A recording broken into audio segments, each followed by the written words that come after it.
Welcome into this Sunday edition of On Texas Football. Instead of our normal rapid reactions, which Texas didn't play today, our rapid reactions are going to be the recruiting trail. Steve Sarkisian and the staff were scattered around the state of Texas and the country on Thursday and Friday. 2 new offers went out in the 26 class, as we kind of predicted. We're going to run down all of that, kind of what's left on the board in this special Sunday edition of Recruiting Rapid Reactions. This Rapid Reactions is presented by Vaughn Lane. I'll tell you more about Vaughn Lane coming up. Let's start with Legend Bay, the first 2026 offer of the 2 that went out late this week. Legend Bay out of North Forney. He's a high school quarterback, committed to Tennessee over Texas A&M and a couple others. But he is a wide receiver / return man / people call it a gadget player. I don't want to put that label on him. He is a playmaker deluxe is what he is. And we're going to watch all of Legend Bay's senior highlights while I get through some of these other players. But first, on Legend Bay, he made an official visit to Ohio State November 1st. So while he's committed to Tennessee, it looks like with the Texas offer, and we do expect him to get on campus in November in Austin, by the way. We don't have that date yet. I'm not sure he's for sure scheduled that date yet. But this is one of the best prospects in the state of Texas in terms of upside as a senior. He's one of the fastest risers. We do think, despite being committed to Tennessee, and not that Tennessee commitment doesn't mean something, that Ohio State and now Texas, Tennessee has real competition.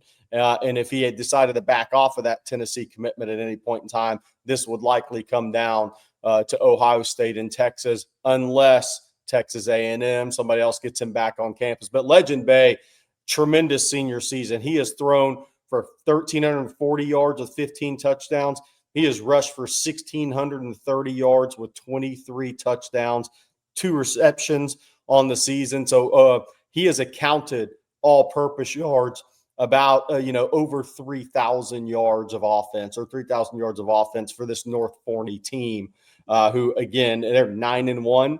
They tied for the district title, and they will go into the playoffs. So, again, these playoffs with all these guys that Texas is recruiting, they're normally on really good teams. They're playing Garland-Saxe in the playoffs on Thursday the 13th. How this playoff schedule plays out will be big in recruiting Texas, getting these kids on campus. A second offer that went out was out of the Houston area. Joseph Villamale. He's a 6'1", Josiah, Villamale, 6'1", 185 pound. Again, we're watching Legend Bay.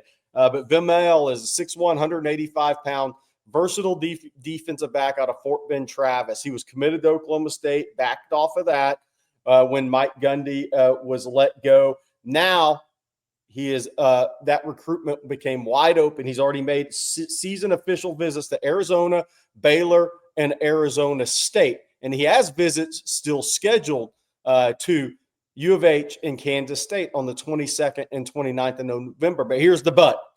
Not that I'm not going through the Rod Babers, all the buts there, but here's the but.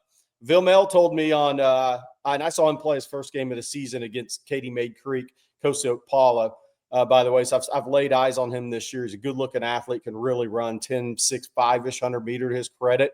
But Villamale DM'd me and told me that he is going to make an official visit to Texas. He just doesn't know the date. So either that U of H or Kansas State visit is probably going to get canceled because Villamale does want to make the OV to Texas. Again, Texas is looking at him as a versatile defensive back. Mark Orfe made the offer, so he could be a corner, could be more of a nickel. I think it's kind of a to be determined, but a really talented player. As again, we're watching Legend Bay as I kind of while this video follows up or finishes up while I talk about some other recruiting news.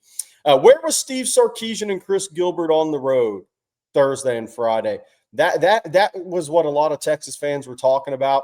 Obviously, Legend Bay picked up an offer from Texas. Steve Sarkisian and Chris Gilbert hit the road, made a number of stops Thursday and Friday. That included some 27s like a John Meredith from Euless Trinity, who I think Texas is working from behind on. He does want to get on campus, but we're more focused on 26s in this video.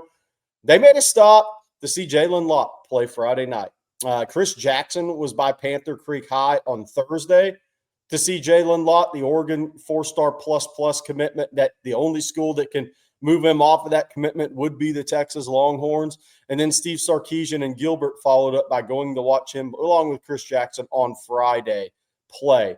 And I do believe this is a 50-50 ball game. I think it could go either way. Jalen Lott can end up at Texas. He can end up at Oregon. I think as the season's moved along, there's been a little bit more thought about staying closer to home and going to Texas versus all that travel at Oregon. His sister has been at USC running track, so the family has dealt with some of that travel before. And a lot of this now is going to come down to really where Jalen Lott wants to be. Does he want to be close to home and play at Texas and play wide receiver at Texas, or does he want to kind of go spread his wings and go get away from home and go to Oregon? We shall see which way it goes, but Texas is very much in that ball game. Here's an important part while we watch Legend Bay not be tackled by anybody in a really tough district. He is explosivity. He is a guy that has explosive playmaking ability. Somebody asked on ontexasfootball.com in a DM, they DM me, said, is it James Lott or Legend Bay for Texas? And my response was no.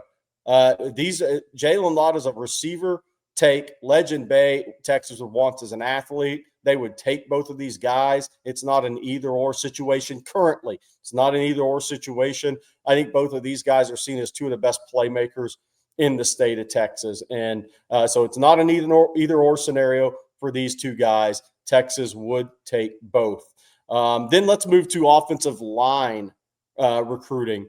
So Briston Martinez is obviously out there from East Ascension in Gonzales, Louisiana, the LSU commit, top 100, 4-star plus commit, top 100-ish level player in the country. He made an unofficial visit a couple weekends ago. He is scheduled to make an OV Arkansas weekend. We'll see where that goes. I really think the timing, who the hire is and the timing of the LSU hire is going to play a really big part in Briston Martinez. Again, signing day, the early signing period begins the first Wednesday in December. That is less than a month off. We'll see if LSU has a coach in place by then. We'll see if any other programs can get Martinez on campus as well. Alabama was in the picture at one time, and a number of others, Texas A&M, a number of others tried. It's fun watching Legend Bay. But then, Malachi Lee's still out there as a guy Texas is talking to, but Michigan's kind of put their season together. So we'll have to see what happens there. But then, Kyle Flood was in Georgetown, Texas Friday, watching Caden Scherer, 6'6", 285 Stanford commitment. He picked Stanford over Virginia, Northwestern, and Kansas State. He canceled a June visit to Virginia when he decided he was going to commit to Stanford. But Texas has been watching him during the season. Kyle Flood put eyes on him Friday night, and Texas liked what they saw. So we're kind of putting him on potential offer watch here on Texas football and on official visit watch. Obviously, that would be the Arkansas weekend is where Texas is trying to make that push. But Caden Scherer, new offensive lineman to know, offensive tackle, could be a swing player, but offensive tackle, 6'6", 285, really good senior season, committed to Stanford over Northwestern, Virginia, and Kansas State. Guy that we're really closely watching here at On Texas Football now. Moving on to defensive line recruiting, and after that, I'm going to tell you about Vaughn Lane before we get to edge and linebacker recruiting and DB to close this thing out. D-line recruiting, where else was Sark and Chris Gilbert? They stopped at Richardson High to see Jamion Winfield. And that was a big stop. Now, Jamion Winfield is as talented of a defensive tackle as there is in the country. Texas is chasing, I think, the two best I've seen, and that's not a knock. I saw James Johnson. He's tremendous as well. Vodney Cleveland's really good. There's a ton of guys, but Richard Anderson at Edna Cards, we'll get to in a second. Jamion Winfield at Richardson High. They probably have the two highest ceilings I've seen.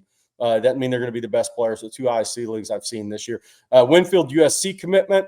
He has not been real receptive to Texas of late. They haven't been able to get him on campus this season despite trying multiple times. He has really stayed strong with USC. So Sark and Chris Gilbert whip by Richardson High to give it one final swing to see if they can get him on campus. That's what you want your staff to do, go down fighting. We'll see if they can get him on campus here November 22nd or thereafter before signing day. But he's been one that has been very tough. He's been as strong with his commitment probably as any kid Texas has recruited in this cycle since they committed elsewhere. Jamion Winfield, 6'3.5", 310, first-round ability if he puts it all together, an absolute stud. Then you have Richard Anderson out of Edna Carr. You have Kendall Gerville out of Fort Myers. Texas has been on Gerville all season. We'll see if they can get him on campus. There's some pressure from the Florida side not to take visits. We'll see. It's kind of hard for that pressure to really follow through when you don't have a head coach. So we'll see as we get closer to November 22nd what happens there. Richard Anderson out of Edna Carr, an absolute monster, the LSU commitment. Look, he committed to LSU for all the reasons most kids commit to LSU, which means you have a tough time flipping that kid. But that at some point they kind of have to be blind faith if they're going to sign with LSU if there's not a head coach in place. So we'll see what happens there. Texas is working to get him on campus on November 22nd weekend, not the A&M weekend. It'd be the November 22nd weekend. Edna Carr will be playing deep into the playoffs, so that could affect when you could get an Edna Carr player on campus. Texas was by the school Friday. Obviously, Hayward Howard Jr. is committed to Edna Carr. The defensive committed to of Edna Carr is committed to Texas, the defensive back. So Texas had reason to go by there, but they were going by there also to check on Richard Anderson. Also, Kenny Baker was on the road, not just down in that area. He was up in Birmingham, and then he was in Petal, Mississippi, shoring up, making sure everything's good with Vodney Cleveland, the defensive lineman out of Parker, the 4-star plus defensive lineman, and then Corey Wells, the 4-star plus defensive lineman out of Petal, Mississippi. The reason there is, and we think things are pretty solid there. Vodney Cleveland made that unofficial visit to North Carolina. Programs aren't backing off of him. He is one of the best run defenders, run stuffers in this 26 class at defensive line. And you have to fight all the way to signing day with these defensive linemen in the Southeast region because they are so coveted. And then Corey Wells, Auburn had really been trying to flip him and take his brother, who's has been committed to South Alabama as a linebacker. But Texas they got Corey Wells on campus earlier this season. They're going to try to get him on campus one more time. But Kenny Baker was by there to watch his game, spend some time, let Corey Wells know how much he is wanted by the Texas staff. Then the staff was on the road in some other places. Before we get to edge recruiting and then to defensive back and linebacker recruiting, a word for Vaughn Lane. This fall, the Road to Football events runs through Vaughn Lane. I wonder if Sark and the staff took Vaughn Lane from Austin to Dallas. They should have. Whether it's a Texas football game, NFL matchups in Houston or Dallas, or any activities in Houston, Austin, or Dallas, you can skip the airport grind and the long drive. Instead, board in minutes, no TSA. That's an issue right now. No stress, which is the issue created, and sink into one of just 22 oversized seats that recline 140 degrees. Fire up the Wi-Fi, plug in your laptop, or just lean back with a cold beer or cocktail while your attendant takes care of the rest. Vaughn Lane is booking now through the holidays, so secure your seat for football weekends, Thanksgiving, or Christmas travel. Mark my words, those seats are filling up fast for Thanksgiving and Christmas travel, especially with all those TSA hassles.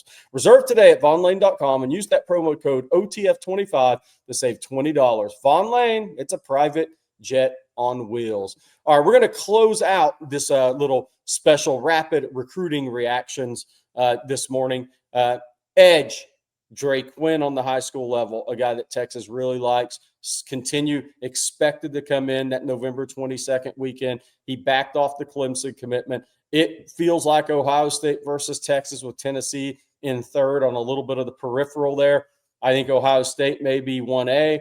Texas may be 1B or C. And we'll see what happens. He's also expected to be back at Ohio State. So Drake Quinn, who picked Clemson over Texas and Tennessee and Georgia when his first initial decision, backed off of that with Clemson struggles, and now looks like it could come down to Ohio State and Texas. Not discounting Tennessee, but I do think they're on the peripheral. One other thing I want to mention about defensive line and edge recruiting. I do think Texas is evaluating the JUCO. At both those positions. I think there's some really good players in this cycle in the junior college level at defensive line and at edge. And one of those edges could end up being a bigger 5-tech type of guy. I mean, they're big-bodied guys. So Texas is taking a look there. Will anything happen there? I'm not saying that, but I like that Texas is leaving no stone unturned, that they are looking at that position. Linebacker, a bit of a mystery. They want one more linebacker in this class. I do not believe Karon Maycock will be that guy. He made an official visit last weekend. I could Texas circle back on a Calvin Thomas or somebody like that. He seems pretty locked in with North Carolina right now. We'll see. We'll see if another linebacker offer is extended. Obviously, Braylon Hodge offer is extended. He picked Oregon over Texas after decommitting from Michigan State. So we'll see what happens at linebacker there. I do think portal linebacker is also something we're going to look at. And then defensive back, obviously, Teray Davis out of the Boulder Fairview, scheduled to be in November 22nd weekend. He's made an official visit to Washington, the UCLA commit. We'll be surprised if he sticks at UCLA, but we'll see. We'll see. Depends on their hiring who that is. But expected to be in November 22nd. Again, Josiah Villamel, out the 6'1", 185-pounder out of Fort Bend, Austin. Travis, I should say. He told us he will be in for an official visit. So I'd expect either Houston or Kansas State's OV to get bumped or canceled. Those are the November 22nd, November 29th. Again, Texas is really pushing the Arkansas weekend, November 22nd. It's been that flex schedule for a while, so it's either mid-afternoon game or night game. Much easier to get recruits to and from. Doesn't put as much stress on the coaching staff from a Saturday morning perspective if kids are arriving and they're getting ready for an 11 a.m. game. So it's always made sense that Arkansas would be the official visit weekend or the big visit weekend late in the season. A&M being on a Friday, not a lot of kids that'll be that are true Texas targets right now because they're in the playoffs, so it's really tough to kind of plan for that. You might see somebody make an official visit after the A&M game, but I'm not sure it'd start on A&M game day, subject to change. A lot of that's playoff dependent because some kids may be playing in Friday playoff games or Saturday playoff games. They wouldn't be coming in on a Friday, even unofficially, because they miss a practice if they're playing on a Saturday game. So something to look out for. That's why November 22nd has always been the date. So again, this has been the Sunday morning recruiting rapid reactions piece. Sark, the staff on the road, they saw a lot of prospects. 2 new 26 offers went out. Legend Bay of North Forney, who's a receiver, return man, just a playmaker. Josiah Villamel, the defensive back out of Fort Bend, Travis. I believe Texas has 5-6 spots left in this class potentially. And it's a class that's knocking on the door as another top 5 finish, which would be 5 in a row. And with the prospects Texas is in on, I think there's a good chance that happens. Again, some of those top guys Texas is trying to flip. Jalen Lott from Oregon, Briston Martinez, the offensive tackle who's committed to LSU. Now we have a new name at offensive line, Caden Scherer, who's committed to Stanford out of Georgetown, Texas. Then you have on the defensive line, LSU commit Richard Anderson, Florida commit Kendall Gerville, USC commit Jamion Winfield, who hasn't been as receptive. And then they're looking in JUCO levels at D line and edge. All right, that'll do it for this special edition of the Recruiting Rapid Reactions. You guys have a great Sunday. Rod Babers and I'll be here later today, tonight, to talk all things recruiting in Georgia, Texas. It's here. Here we go.